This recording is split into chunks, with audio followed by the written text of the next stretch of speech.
Salam geng, racun kali ini saya akan senaraikan smartphone yang best kalau korang mencari yang bawah RM1,000 sahaja. Untuk kriteria pemilihan pula simple je. Kesemua model yang saya akan share korang ni semua phone baru tau. Phone keluaran 2023 bukan phone second.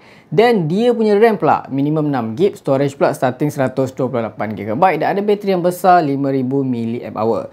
So, kalau korang dah ready, jom kita mulakan racun sekarang.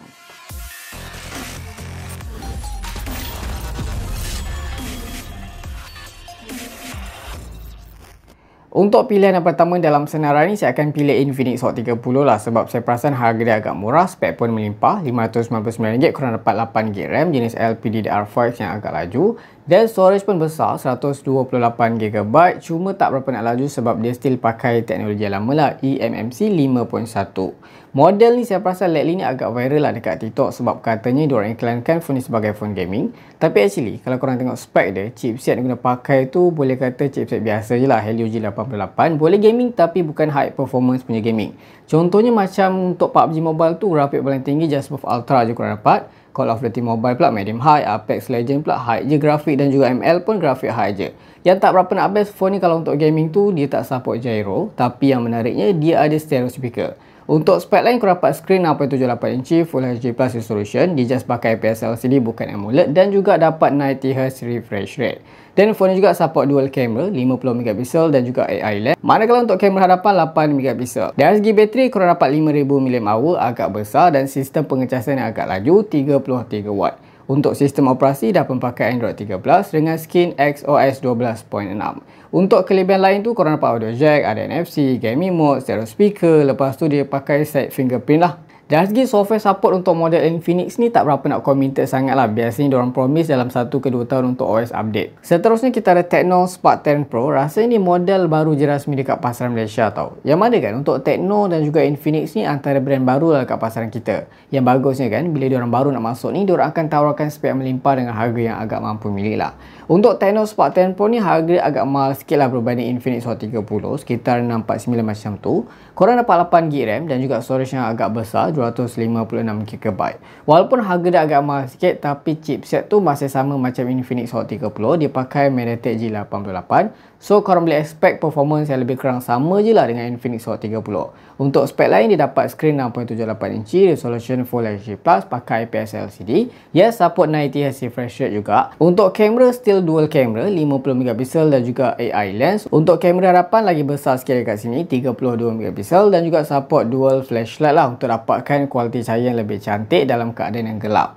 Bateri lebih kurang sama je 5000 mAh, tapi sistem pengecasan agak drop sikit lah, korang dapat sekitar 18W sahaja. Sistem operasi dah pun pakai Android 13 dengan skin XOS 12.6.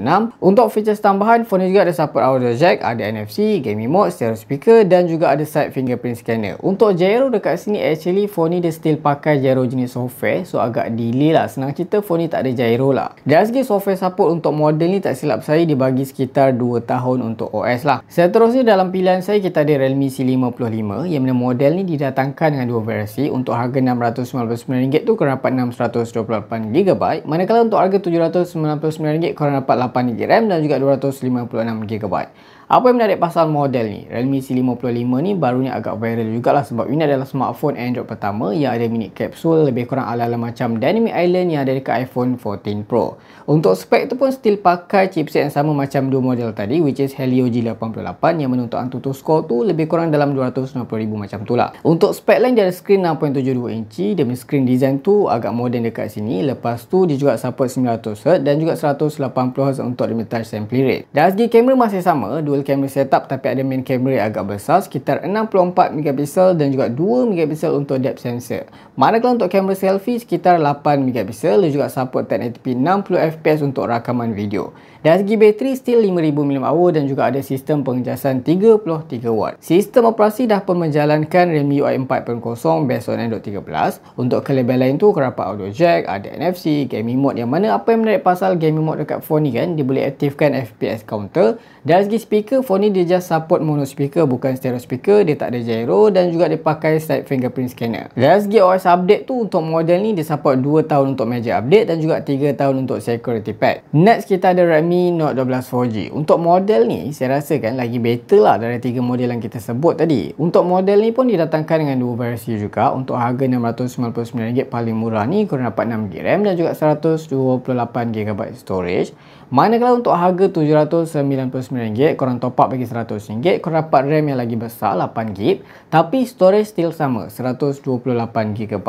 Untuk demi storage tu dia pakai UFS 2.2 yang paling latest, agak laju berbanding eMMC 5.1. Next untuk demi RAM pula dia pakai LPDDR4X yang mana untuk model ni dia dah pun support microSD card tambahan. Dari segi spek lain tu, apa yang saya suka pasal phone ni, demi screen tu memang cantik dan juga terang, yang mana model ni dipakai panel AMOLED bukan LCD. Lepas tu keterangan skrin tu mencecah 1200 nits lah. Kalau korang nak guna phone ni dekat bawah cahaya matahari kan, korang nak buat e-hailing ke apa ke, memang sangat-sangat membantu. Untuk refresh rate dia support 120Hz. Yang mana kalau bercakap dari segi performance, untuk model ni ada prestasi yang lagi better dari G88.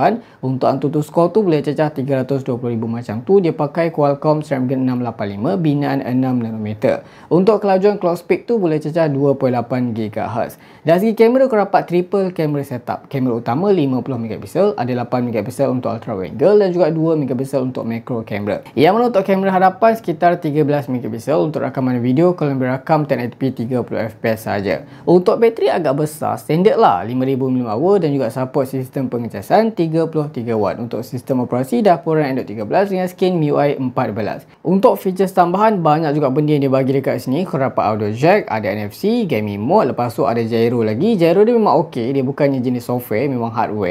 Lepas tu dia pakai side fingerprint scanner dan yang menarik tu dia support IP rating IP53. Kekurangan untuk model ni, dia still pakai mono speaker bukan stereo speaker. Dari segi Android update dekat sini pun lagi better dari model yang tadi, yang mana model ni dia support 3 tahun untuk OS update dan juga 4 tahun untuk security patch. Kalau korang ni peminat Samsung, korang jangan risau, kita ada Samsung Galaxy A14 5G. Model ni didatangkan dengan 2 version actually. Ada yang 4G dan juga ada yang 5G.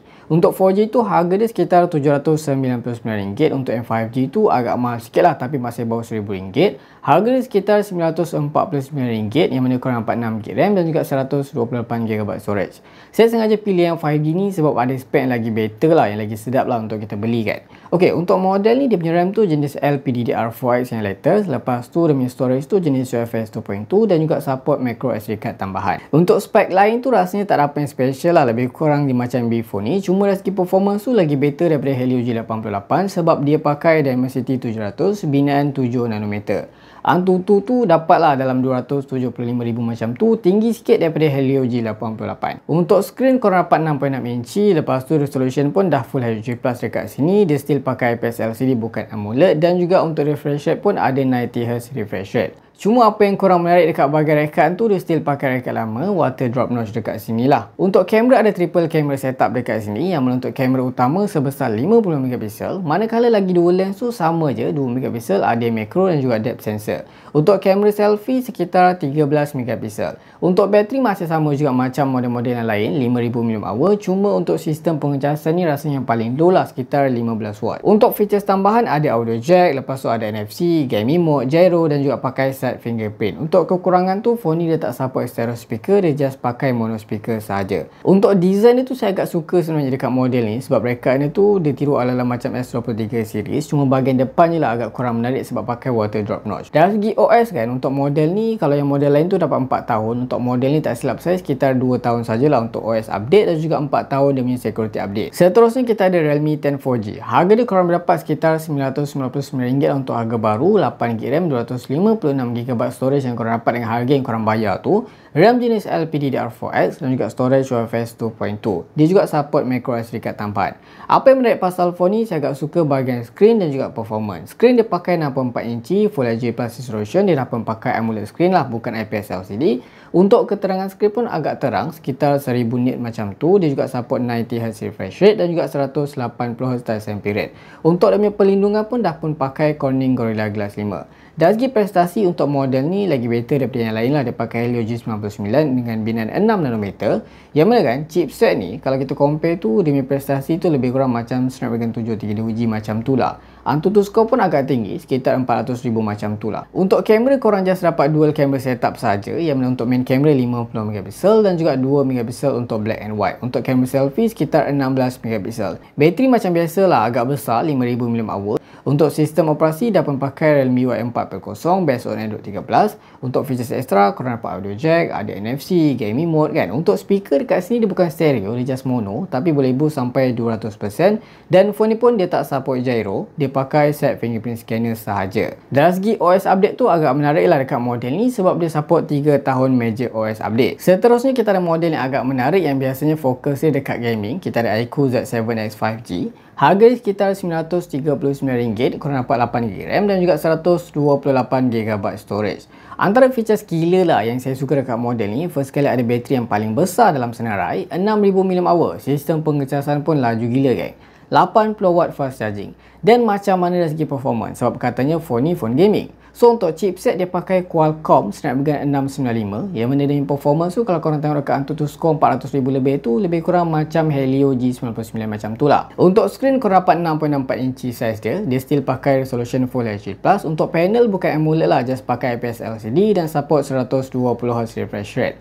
Apa yang menarik dekat sini, untuk gaming tu, dia support 1200 touch sampling rate dan juga dia support gyro lah. So sedap lah nak gaming, of course ada gaming mode juga dekat sini. Untuk kamera, dia just dual camera setup saja, 50MP dan juga 2MP untuk depth sensor. Manakala untuk selfie, sekitar 8MP saja. Dari segi software, dapat pakai skin FunTouch OS 13 based on Android 13. Untuk features extra, korang dapat audio jack, ada NFC, gaming mode, dia juga ada 5 layer cooling system, stereo speaker dan juga 4D vibration. Dari segi software support untuk model ni kan, model iQOO ni biasanya korang dapat dalam 1 ke 2 tahun OS update sahajalah. Seterusnya dalam senarai ni kita ada Poco X5 5G. Harga dia masa awal rilis tu sekitar 1099, tapi sekarang saya perasan dah pun boleh dapat bawah 1000 lah dalam RM999 macam tu untuk 6GB RAM dan juga 128GB.